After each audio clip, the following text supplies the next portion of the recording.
All right, I'll call the June 23rd Bristol, Virginia School Board meeting to order. Let's stand and say the pledge. I pledge allegiance to the flag of the United States of America and to the republic for which it stands, one nation, under God, indivisible, with liberty and justice for all.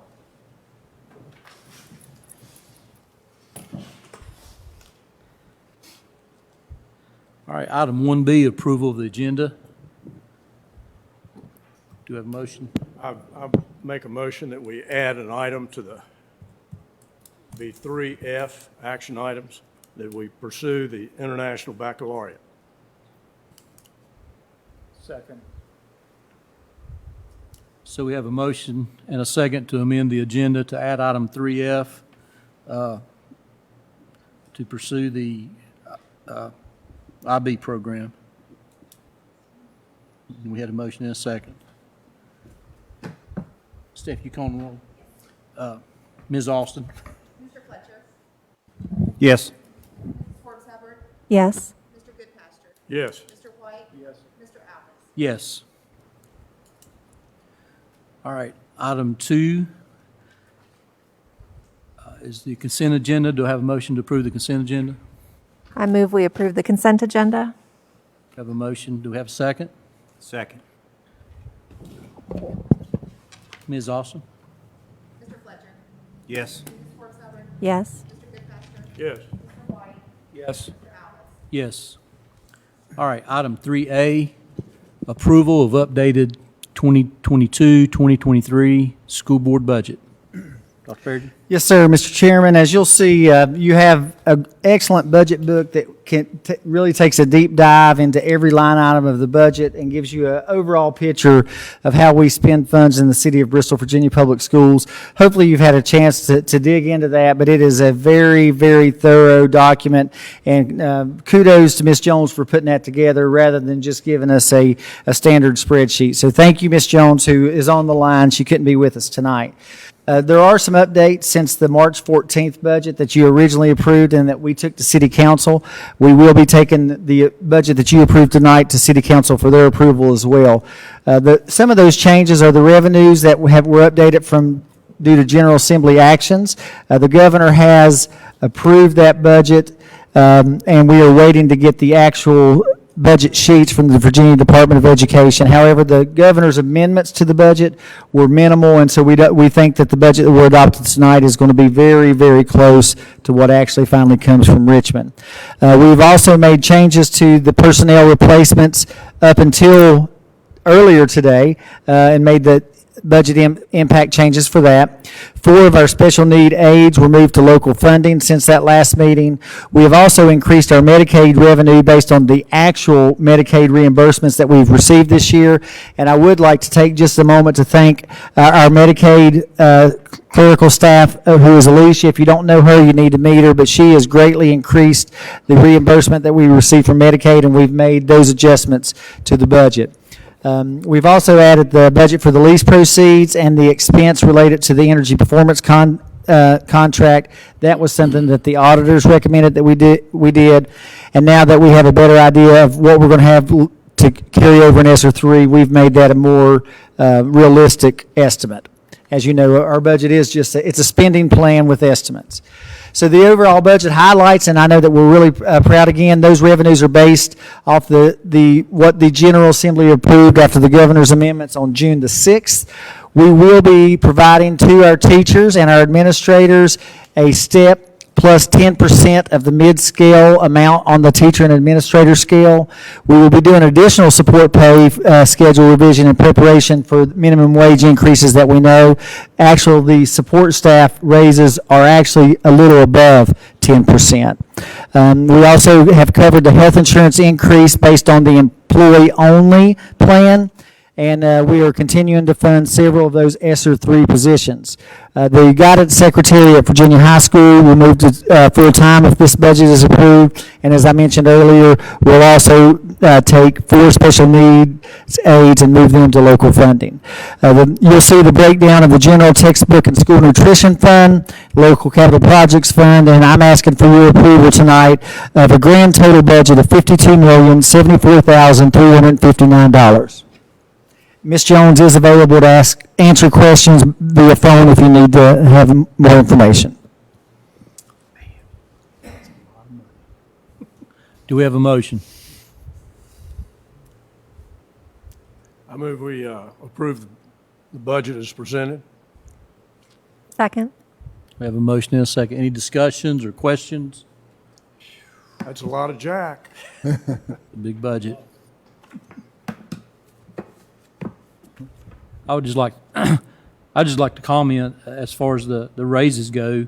I mean, we've battled for raises, and it's finally to get good support from the Commonwealth for raises instead of us having to battle across the railroad track. So,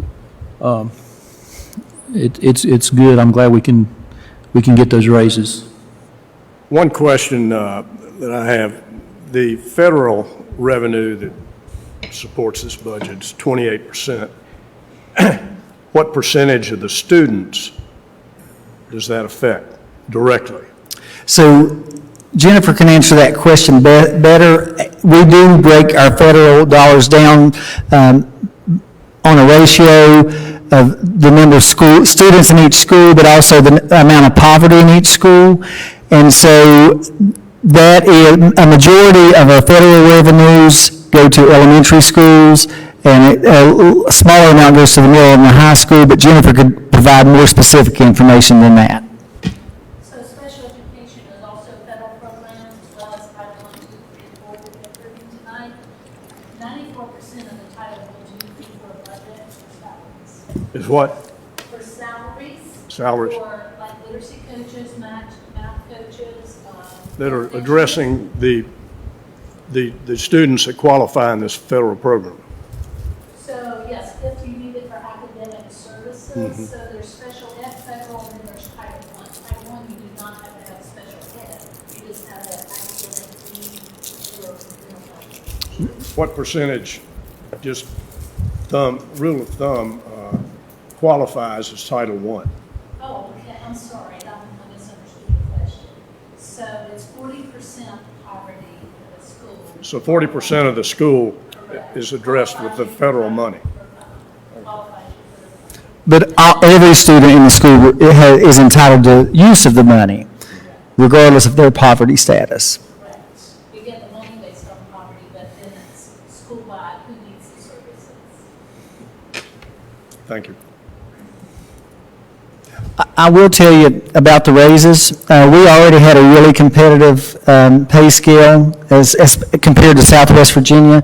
We are going to be ultra competitive if you approve this budget.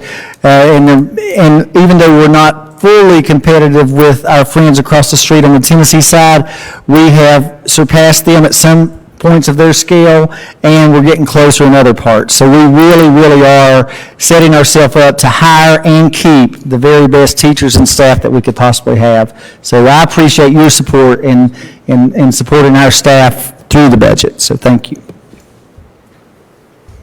Anything else? Ms. Austin? Mr. Fletcher? Yes. Mrs. Ford Hubbard? Yes. Mr. Goodpaster? Yes. Mr. White? Yes. Mr. Howell? Yes. All right, item 3B, approval of school board budget revision number 7. All right, and with that, I am going to turn it over to Ms. Jones.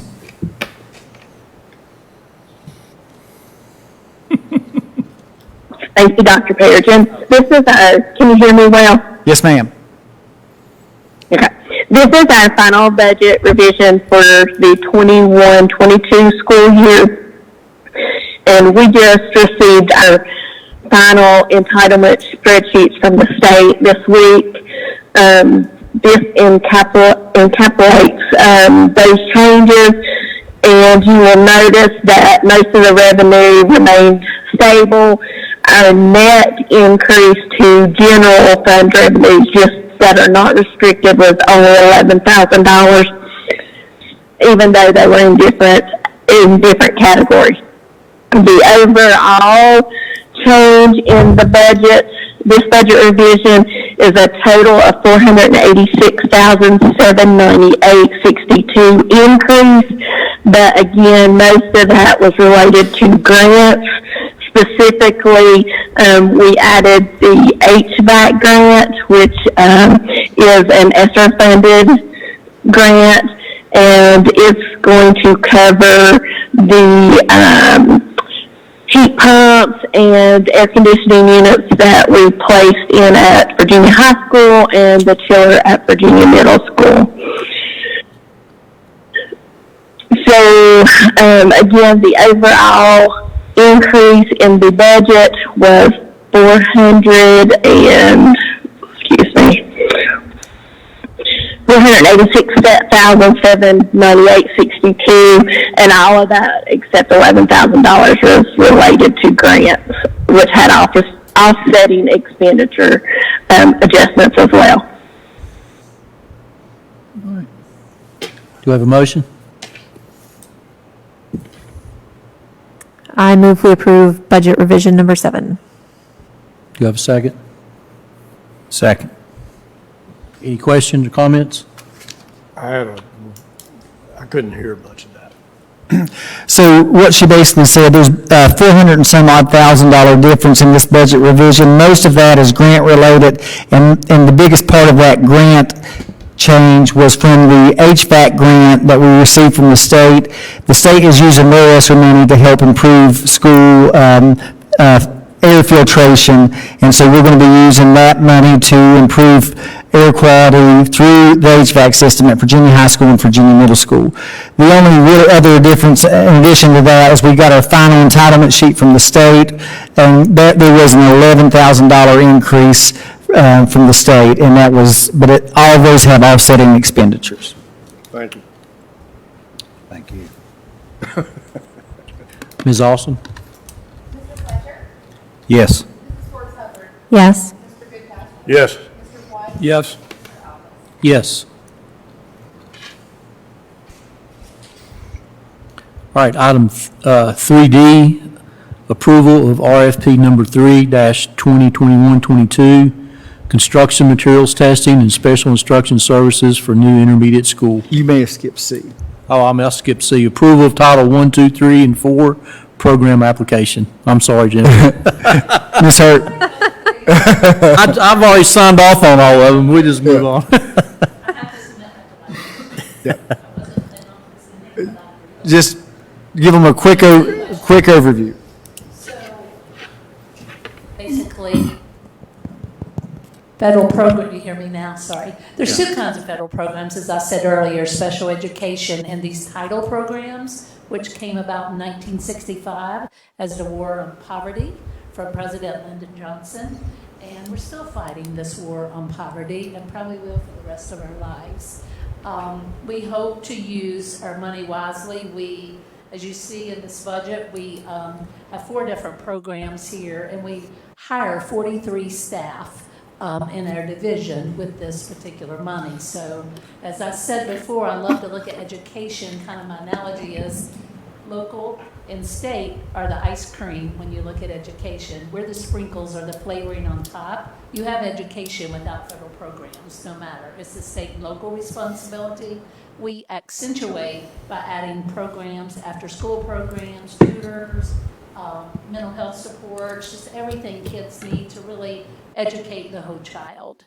So that's the purpose of these programs that will be submitted to the state based on your approval, July 1st. Can I cut it off? Each of them kind of have a different purpose. That's why there's 4 different ones. Title I is basically academic achievement. Title II is professional development, high-quality teachers, so we use the majority of that for that. Title III is for English learners.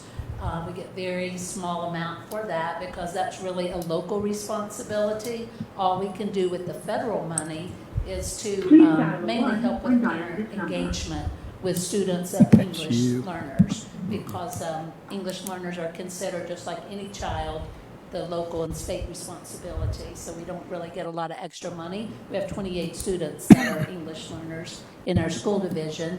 And then Title IV is new money that just came around, I think, 2 years ago. And with that, it's basically kind of our broader pocket, and it is for well-rounded schools, safe and healthy schools, with a small portion allowed for technology. We also give private schools a little money out of our federal funds too. So. Of the students you're teaching English to, what languages are they fluent in now? Majority move in are Spanish speaking, but it depends. We have Urdu, like the Alfredo's restaurant families. There are families that speak Urdu. So depends on who may move into the That's a area. Middle Eastern language. Correct. Okay. And we have, and of course, we teach English in Virginia. All states do not do that, but we still teach English in Virginia, which. Interesting. Thank you. All right. Do we have a motion? I'll make a motion to approval of Title I, II, III, and IV programs. Second. Any questions or comments? Hearing none, Ms. Austin? Mr. Fletcher? Yes. Mrs. Fortson? Yes. Mr. Goodpaster? Yes. Mr. White? Yes. Mr. Allen? Yes. All right, now we're at item 3D. Approval of RFP number 3-2021-22, construction materials testing and special inspection services for new intermediate school. Mr. Chairman, this is approval for a contract with Geo Services out of Kingsport, Tennessee, who will be doing the testing on a new school. You may remember we have done business with Geo Services in the past, and Curtis was part of this process, Curtis Elkins and Bill Buckles, and they recommend approval of Geo Services. Do we have a motion? I move we approve the construction materials testing program. Do we have a second? Second. Motion. Any questions? Ms. Austin? Yes. Yes. Yes. Yes. Yes. All right, item 3E, approval of granting superintendent permission to hire new employees between June 23rd and July 11th in consultation with the school board. Mr. Chairman, even though you will approve a lot of, or you will review a lot of hires that we're recommending tonight, we still have several hires to go. In Region 7 in Southwest Virginia, we have an agreement between superintendents. If we hire another employee from another division after July 1, we notify the other superintendent, and they can ask that we not employ them until they find a replacement, because the contracts do begin July 1. So even though school doesn't start until August 17th, we really are kind of in a hurry to try to get everything done by June 30th, so we're not waiting on somebody to be released from a contract. So with your blessing tonight, we like we always do, provide information before we do the hires and hire them officially and formally at the next school board meeting. Do we have a motion? I move that we grant the superintendent permission to hire between the dates listed there. Second? Second. Motion and a second. Any questions? Ms. Austin? Yes. Yes. Yeah. Yes. Yes. Yes. Thank you. All right, item 3F, the pursuit of the IB program. Do we have a motion for that? Let's do a motion, then we'll discuss it. I move that we pursue becoming an IB school and devote the money and the time to get approval from the International Baccalaureate Committee. Second. Have a motion and a second. All right, it's open for discussion. Mr. Chairman, I think that we're spending a lot of money for the students for all socioeconomic situations and for all learning capabilities.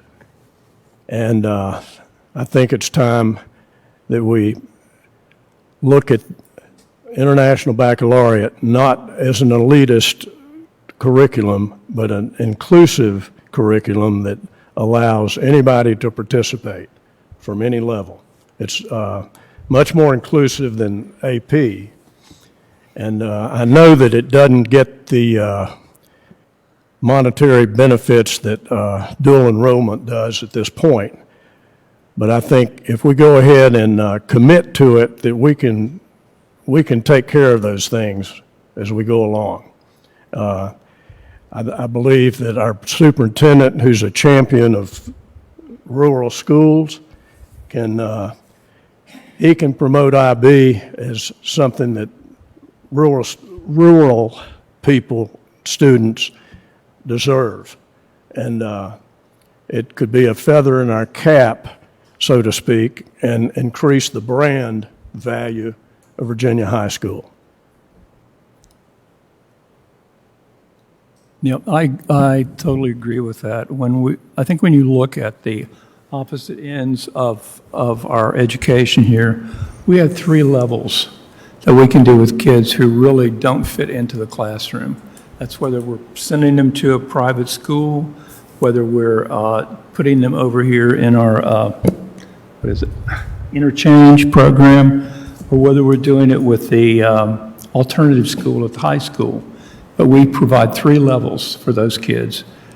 When we get into special ed, I know if you're talking about numbers, Mrs. Mumpower at the middle school is one of the finest teachers I have ever seen. She is so dedicated to her students, and she does such a wonderful job with them.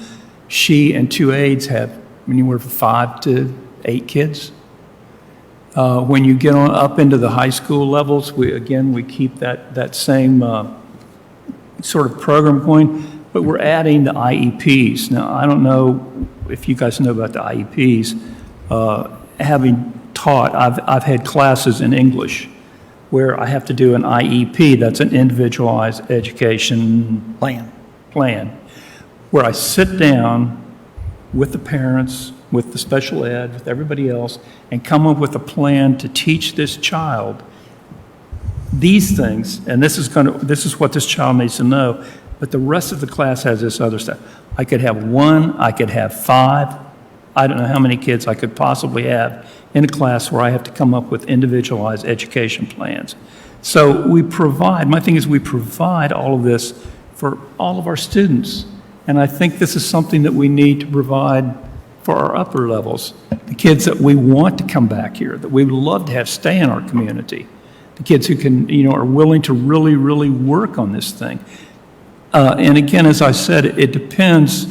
I think a lot of this has gone into, you have to be smart. You don't have to be smart. As I've said before, this program was developed for the children of employees, Americans, who are working in Europe or some other country. They're not necessarily the smartest of the people who go there, but this is for all of those kids, guaranteeing them that they all know what they're doing at a certain level. Some of you have taken the ACT test. That's bubble in. You bubble, bubble, bubble, bubble. I can't do that. Maybe you guys are wonderful at it. I'm not, because I could talk myself out of any single bubble that I have to bubble in. So then later on, the ACT added a writing segment, mainly because these other testing groups ask for a writing sample. Now, the next level up with the AP, that's like 45% bubble in, 55% writing. I love that one. But I also love the IB because the IB is 50-50. You write it and you tell it. And I could name people at Virginia High School that were there when you were there that always would come to me and say, Mr. White, just ask me. I can tell you, but I can't write it down. So it's not necessarily, I'd like to see us separate some of those kids and try this. I think there are things we could do with it. I know other schools don't want it. Other schools are getting rid of it, but I don't know of why we would, just because some other school is doing it or not doing it, that would phase us. It hasn't phased us with our salaries. It hasn't phased us with the different programs that we have. This is something I think Virginia High School needs to have back. We had it once. I wish everybody could go and observe it, because once you've seen it and you've seen how it is in action the way it's actually supposed to be, it blows your mind away. It really does. So that's why I'm for it. I spoke at the last, oh, I'm loud, too loud? Too loud. What? Can't understand what Can you hear me with my mask on? I can't You're understand what muffled with the mask. Is that better? Well, just move away from me. I'm a close contact. That's why I've got this on, so scooch over. I spoke at the last meeting about my experience with IB and how much I like the program and thank you, that makes me feel better, and the benefits that I think it will give to our students. I know that we will have a little bit of work to do in our community with our parents, with our teachers and our staff to help them understand why we think this is a great program. So I think we just have to know that and be committed to doing that and really talking to our constituents and community. But I think it makes you a well-rounded student, prepares you very well for a future academic career if that's what you're going on to. And I would love to see us be able to offer this to our students again. This audio system sucks.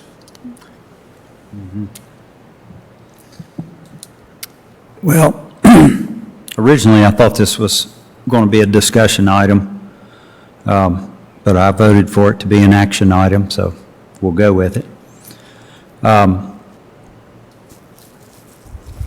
My first question, how many years does it take us to become approved IB? Mr. Ritchie, how long is the approval process? And what is our cost, just estimated for that? The first application fee, based on my memory, is $25,000. We have, Mr. Goodpasture had asked this question, and I told him wrong, but we actually have $15,000 in this year's budget for, Ms. Jones just texted me, for IB dues and for staff development. So you're looking at $40,000 right there. I think the bigger costs are going to come later, because even if we are able to get enough students to do the IB program, we will have to offer additional sections that have smaller class sizes. And so that may mean hiring a new teacher or asking a teacher to teach an additional section during the day and paying for that. And so I think the larger costs will come later. But I mean, to say it's going to be, a $500,000 annual budget, I don't think that's what it's going to be. But it will have additional personnel costs after we get the program started. And so the approval process is making sure we have the right facilities, the buy-in from staff, the dedication from the board and from the administration to pull it off. And we are going through a consultation phase now. We started that last year. We're going through a consultation phase. And the possibility could be that we go through accreditation somewhere maybe in February or March and could be approved for the following year. So our teachers have not been trained, and everyone else would have to be sent for training. I've gone through training. Mr. Collins has gone through training. But, those things we need to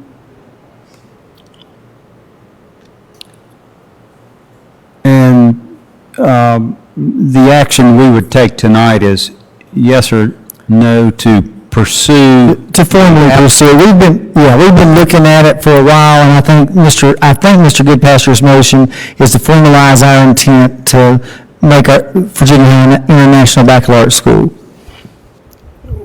And to actually make the application Yes. and get approval, because we've done it before and it can happen again. They come down and look at us, and we go look at them, and what I like about it too is that they really train the teachers. I mean, we saw that before. It's not like practice teaching, for example, that somebody watches you do something. They show you how to do it. They tell you how to do it. And they check and make sure you're doing it. It's weird. Well, I don't think the comparison to our special ed small classes is a fair comparison. We have to provide for those students. I mean, that's from the Department of Education. That's what we have to do. So I don't think that's a fair comparison to, look at Donna's class or other classes that have 4 or 5 kids. Those IEP processes are hard, but they're state mandated. And so we have to do that. So I don't think those are fair comparisons.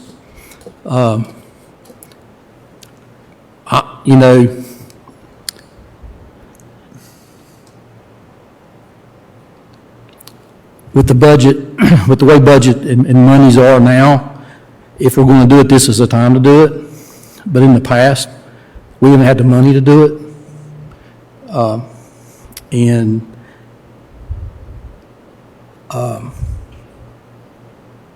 We have cut programs because we have a lack of students. We had a slide the last meeting that showed we were paying students to take the AP classes, and we couldn't get very much involvement in that because we had sponsors. So are we going to do this for 5 students? I mean, that's what we had 8 AP students when we quit doing that. If we went from paying to not paying, we had 5 or 8 students, I believe the slide showed. I mean, are we going to spend money for 5 to 8 students? Is that what we're going to do? I mean, the reason it was dropped last time was the lack of interest and also because of budget considerations. So, I mean, it's about spending our taxpayers' money, our state money and our federal monies, being prudent with the money that we get. And is this where we need to go with those monies? And are they guaranteed every year? So, I mean, those are my thoughts. I mean, I'm not against the IB program. If we're going to do it, now's the time to do it. But are we going to be able to sustain it? And how little kids are we going to have in the program before we say, well, are we going to keep going and going and going when we have little interest? So those are my thoughts. And what I would like to see us do is to try and, pursue your idea of a regional IB program and pursue the possibility of some middle school, pipeline programming, that we try and make this part of the culture of the school, because I think that's what it's going to take to be sustainable. And I'd like to explore that during this time that we're, formalizing our intent. And I think that would be, when you talk about, a regional school, let us be the hub for that. Let our teachers be that regional school, and then, get some kind of reimbursement from other systems for their students to be a part of, virtually a part of our school system for those IB programs. I contacted the principal of Salem High School, who is the only school division in Southwest Virginia, if Salem is indeed Southwest Virginia, to have IB. And he says, he informed me they are phasing the program out. They have 1 more year. And the reason they have phased it out is in order to be successful, you actually have to go into upper elementary school to start it. Because the classes a child takes in upper elementary school determines what math class that they can take in middle school. And you've got to get a lot of your classes out of the way in middle school to make room for the IB program in the high school. And part of that reason is this: history and government in IB does not count for Virginia history and government. It's 2 different things. So you have to take history and government in your 9th and 10th grade year, and then IB government and history later on. And to get the higher level credit, so if you just take an IB class at a standard level, it's not eligible for college to count as a college course. And so to get a higher level class, you actually have to take 2 semesters. And so in order to have the room in your schedule to take each class twice, you really have to start lower at the elementary and middle school level. And so my recommendation, if the board does do this, is, to begin the process to be ready for it at the high school, but for us to be successful and for kids to actually be IB graduates, we're going to have to work with their schedules at the middle school so that they're ready to take on those classes when they get to the high school. And I don't know I don't do the high school scheduling, and I don't want to, but my husband did a full IB program in Wichita, Kansas, and they had a similar thing start in elementary school.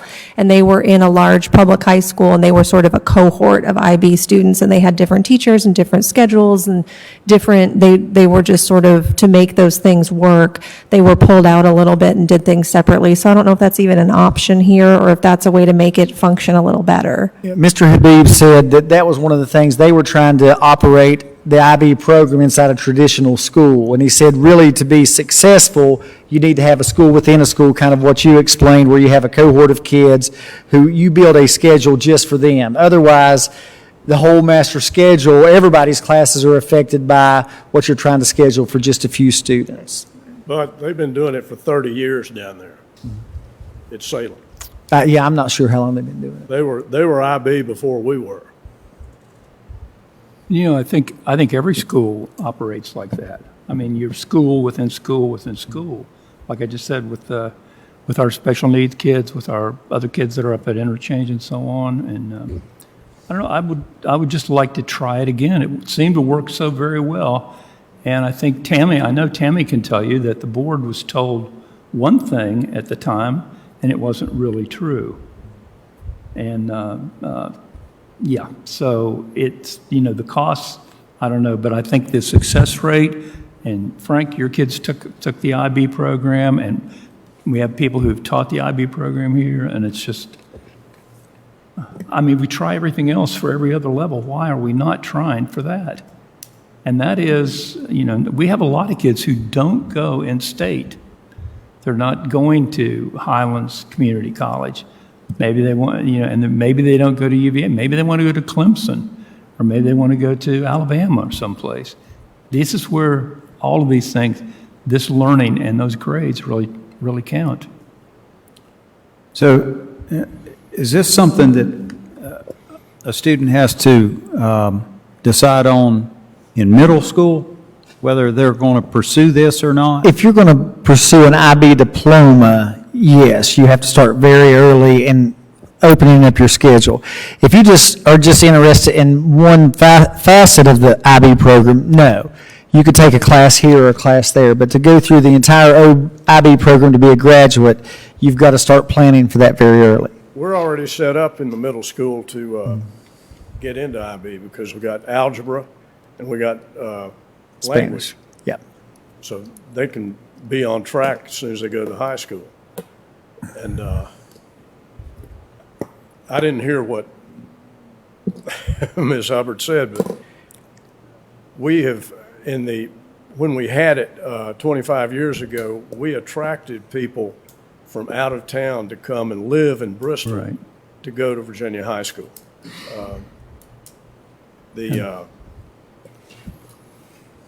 John Iskra and his family moved down from Emory, and I'm told that there are 3 or 4 others. I mean, they weren't beating the doors down, but we were getting additional people. And I think there were several that just came here on tuition from the Tennessee side and just brought their kids down from Washington County if they needed to do that. But I guess it's like AP. You don't have to have the full diploma. You don't have to have a full IB diploma. It's wonderful if you do. But for a college to see that we're offering this and this kid took IB, which is such a high level, I think that's just golden for our kids. If I could add one thing. So the survey that was done, and I shared a few of those points, there were a lot of comments that were made by teachers with great concerns. Some were favorable, but some had concerns that, I did not share that in PowerPoint because they were rather with, but PowerPoint was already on. I want to bring that to your attention, that there were concerns, and we have time to make that sale. One of the survey questions was asking if it was an anonymous survey, because we wanted to get an honest response from the teacher. It was an anonymous survey because we really wanted to know what the teachers thought about it. But one of the questions that was asked was, if a teacher was interested in teaching a particular IB class, if they would express their interest. And we did have a few. We still do not have enough to offer the 6 classes, but we would have time to talk that up, and build the capacity, I believe, to have the teachers, because not just any teacher, we have to have them in specific areas. And that is part of what becomes the challenge. You may have enough teachers, but, if you have, a few that's expressed interest in fine arts, we may only need one fine arts, for example. So I just want to share that with you, that there have been concerns, and, that may speak on our part that we need to work harder to make that sale to the faculty at the high school. But in the survey, there were many that had concerns about it. Just want to share that. Well, it's not going to be easy, but I think it's a goal that we ought to pursue, and it will give us a leg up on as far as academic status, and the opportunity will be there for any student that wants to pursue it. It wasn't easy the last time, and no, you're right, it's not going to be easy again. And I think when a lot of these teachers that Gary's talking about see how it's doing, what the kids are getting from it, I think we may see a change we did the last time. Teachers that, because you're always going to find a teacher doesn't want to do that. I can remember when I was at Battle, they say, oh, well, you're going to do this. I don't want to do that level. No, just forget that. But, I think when they see what can be done, again, I think we're going to be fine with it. Who would champion this? I mean, would it be Mr. Ritchie or? Excuse me? Who would champion? The IB program? Yes. Dr. Aaron was when she came in. Isn't that right, Frank? He was talking about who would Yeah, champion? so I think that would happen at the building level. We, with teachers, school counselors, the principal. I mean, I think Mr. Ritchie and I could go talk to the 8th and 9th graders at Virginia Middle and Virginia High School, and they were like, who are these clowns? But, really the folks that are closest to those students and advising them on their path to whatever their goals are, whether it's college or career. Jennifer agreed. But I think that's where the push will have to come from and the support. So, I mean, I think if the board approves this and we move forward with it officially and we get the application, I think my job and Mr. Ritchie's job will be to get those key stakeholders supportive of the program so that we can build it up. But he's not taught it. Did you like it? Oh, we liked it. So we gonna have a science teacher and an English teacher. How are y'all's feelings about the IB? Not to put you on the spot. I would love to teach it again. Okay. I would love to teach it. I thought it was great. Do you think there'd be enough interest from the students? I guess if it's presented correctly. Right. Right. So I'm speaking on behalf of myself before I go any. Right, yeah, I'll know. It's just personal view. Yeah, I'm not against teaching it, but I had a conversation with Mr. Collins before the end of the year, and he asked me how I felt about it. And I teach 2 preps, try to have a musical career outside of school. I have the scholastical team. I do the union thing, and I do the tabletop gaming club at the high school. I don't know how much more of me I can spread. Right. So that's for me personally. Right. I'm not, like I said, I'm not against it. I don't know how I can juggle it as a teacher. Right. If I had if I was asked to do that. To respond to Brad, I agree that right now, and I believe I've spoken to a number of you on the board about this very thing, the students, they're going to have to be convinced, and they're going to have to be convinced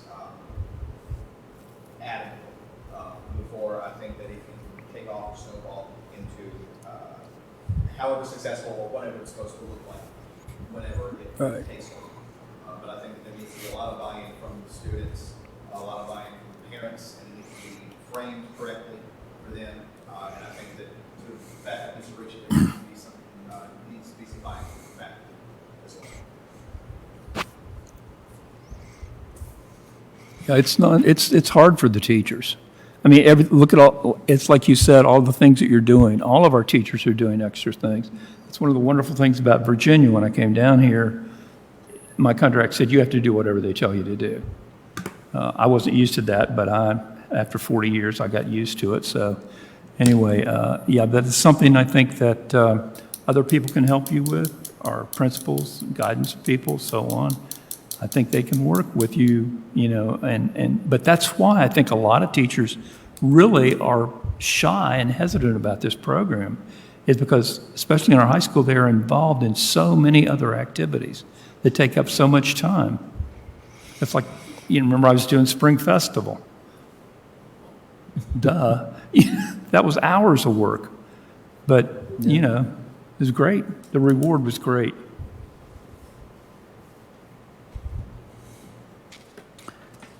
So there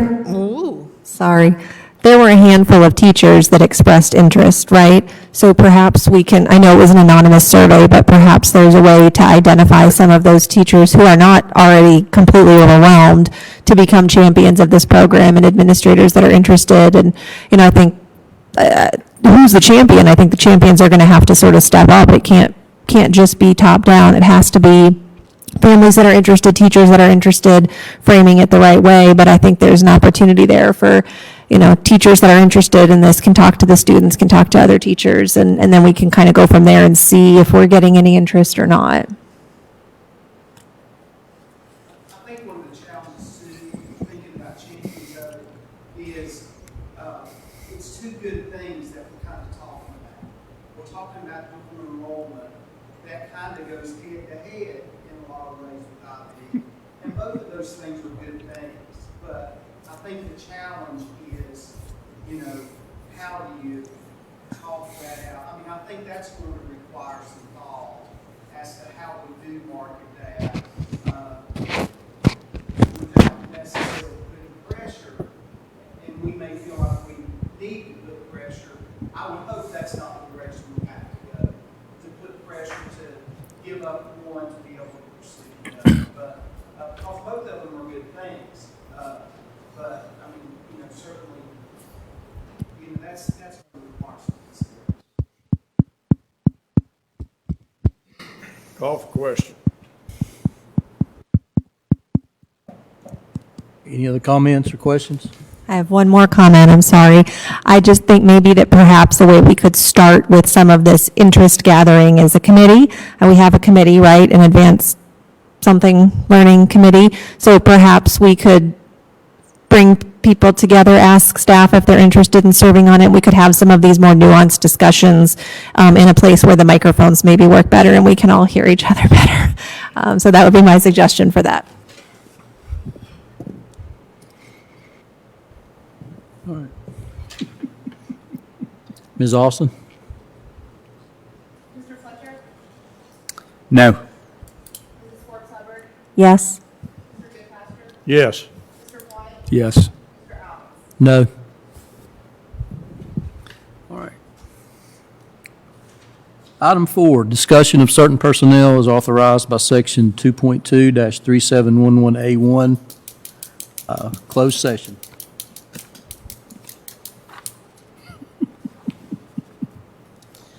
Pursuant to Section 2.2-3711A1 of the Code of Virginia, I move that the board convene a closed meeting for the purpose of discussing the following matters: discussion of certain personnel, recommendation for employment, approval of resignations and retirements. Do I have a second? Second. Ms. Austin? Mr. Fletcher? Yes. Mrs. Forbes Hubbard? Yes? Yes. Mr. White? Yes. Mr. Alves? Yes. With that, we'll move to closed session. Y'all for coming. Thank you for letting me put you on the spot.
The Bristol, Virginia School Board certifies that, to the best of each member's knowledge, only public business matters lawfully exempted from open meeting requirements by Virginia law were discussed in the closed meeting, and only such public matters as were identified in the motion convening the closed meeting were considered. Do we have a second? Second. Ms. Austin? Mr. Fletcher? Yes? Ms. Wordsummer? Yes. Yes. Mr. White? Yes. Mr. Allen? Yes. Do we have a motion to approve attachment A? I'll make a motion to approve attachment A. Second. We have a motion and a second. Any discussion? Ms. Austin? Mr. Fletcher? Yes? Mrs. Wordsummer? Yes. Mr. Goodpaster? Yes. Mr. White? Yes. Mr. Allen? Yes. Any old or new business? I would suggest that we don't have amplification for this board Until it gets fixed. and, you know, we need to have this for the recorder, but we don't need it for Yeah. this room. Jeff said, I just texted Jeff during the meeting, and he gets it, and he's going to have them come back and do it again. But he said, for what it's worth, the online version is awesome. So, Yeah, it well, is. got part of it right. Yeah, well, maybe I need to stay at home. I mean, if they could do, the monitors need to be better Yeah. for us, you know. Or just face away from I us. think the mic have a delay, Yeah. and I think it's as much the mic as it is anything else. Well, I don't know what the Right deal now, is, Frank, but can I'm Me? No. I wear hearing aids, and this is just absurd. I didn't hear anything. Well, it's the And same. I it's the same. barely heard Can't you hear me? Randy.